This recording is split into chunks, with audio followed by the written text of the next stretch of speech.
गणपती बाप्पा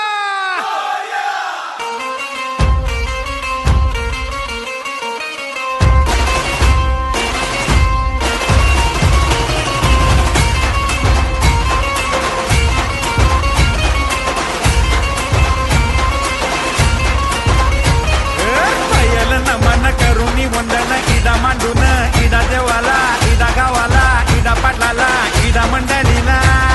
आम्ही सांगतो नमन तुम्ही ऐका हो गुणीजन